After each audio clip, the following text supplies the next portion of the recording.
Jadi menurut gua yang dilakukan Saka Tatal adalah dia sampai dia sumpah pocong segala, ya dia membela kebenaran dan keadilan buat dirinya sendiri. Keberadaan Rudiana dipertanyakan kemarin. Ya, Rudiana yang katanya berani disumpah kenapa nggak nongol? Atau nggak gini deh, at least nongol ngomong. Dan menurut gue peristiwa ini gampang banget. Tinggal polisi Mabes Polri manggil Rudiana, Mega, Widi, Suroto, 7 terpidana. Terus udah gitu semua ditemuin di minta keterangan. Tapi Rudiana kan kemarin bilang dia berani sumpah. Tapi dia bilang sumpahnya kan dia berani sumpah mengakui bahwa yang meninggal itu anaknya. Berani nggak dia sumpah bahwa tidak ada rekayasa sama sekali di kasus itu? Tapi kalau komen, ya kan? Tapi dengan nggak datangnya Rudiana, apakah memang mengisyaratkan kalau dia berbohong atau gimana? Ya, kalau gue sih ngelihat Saka Tatal berani, ya gue percaya sama Saka Tatal itu aja. Bang, kabarnya juga ada setelah Cecevina diekstrasi banyak yang menemukan kejanggalan saat pengakuan. Iya tahu, jadi gini. Kemarin semua ada di YouTube gue jelas semua lengkap. Jadi pertanyaan gue dari awal kan dulu kenapa handphone Vina nggak dibuka dan tidak alat bukti. Tapi ternyata sempat sudah diekstraksi dan ada bukti bahwa kan menurut dakwaan itu mereka dilakukan penyiksaan mulai dari jam 9 sekian. Ditemukan di jembatan 10.30. Tapi dari bukti ekstraksi handphone Vina yang dibuka, Vina sempat menelepon dan SMS temannya Widi di jam 22, jam 10:15.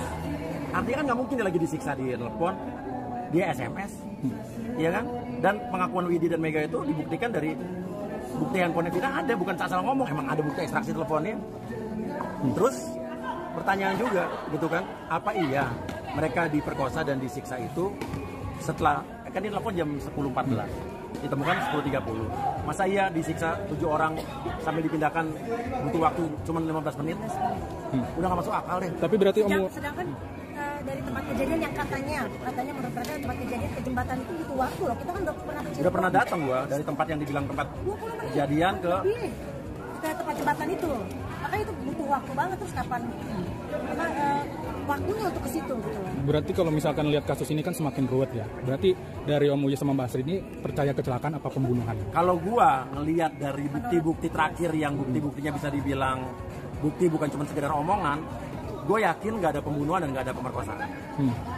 Tapi melihat gue yakinnya bisa jadi 90% adalah kecelakaan. Yang kita nggak tahu kecelakaannya akibat kecelakaan tunggal, apa kecelakaan yang dikejar-kejar orang, atau kecelakaan karena diapain orang, kita nggak tahu. Cuman menurut saya dari yang kita lihat bukti terakhir, apalagi bukti ekstraksi telepon Vina yang dibuka, itu bisa dijadikan keyakinan bahwa tidak ada peristiwa pembunuhan dan pemerkosaan. Tapi lihat Deddy Mulyadi dilaporkan, terus kesaksian Dede juga diarahkan Rudiana, itu gimana sih tanggapannya? Ya laporin aja. Menurut gue yang laporin blunder kali. Menanggapi para terdakwa sekarang sudah berani untuk speak up dalam waktu dekat, Rivaldi salah satu yang terdakwa akan mengajukan PK, seperti apa Pak? Ya bagus lah PK biar terbuka semuanya. Dan yang paling benar, yang paling membuktikan adalah Saka Tatal. Saka Tatal udah bebas nih. Tapi dia mengajukan PK, apa untungnya buat dia, orang dia udah bebas? Kan kalau dia berbohong kan itu bisa membuat dia di penjara lagi. Artinya kan dia nggak ada kepentingan apa-apa buat berbohong.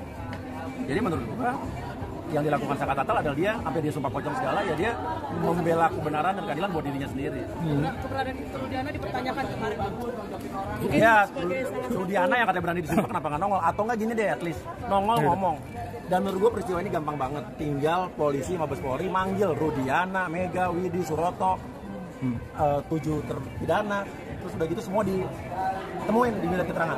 Tapi Bang, soal di podcast Om Uya kan mengaku kalau misalkan dari anak indigo itu bukanlah pelakunya. Gimana sih mengapainnya? Tahu kalau gue sih masih meyakini dari yang gue lihat nggak ada pembunuhan, nggak ada pemerkosaan.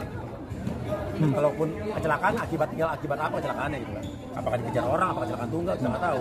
Dan yang perlu dipertanyakan adalah kenapa cuma handphone Vina yang disita, handphone Eki kenapa nggak disita, nggak dibuka?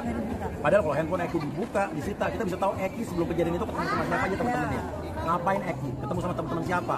Mereka makan apa? Mereka minum apa? Segala macam kita nggak tahu.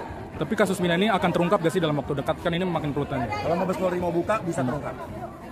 Nah kalau melihat Saka Tatal sama waktu itu kan lihat dekat gitu, gimana sih melihat sosoknya seperti apa? Ya Saka Tatal sih menurut gue orangnya polos sih.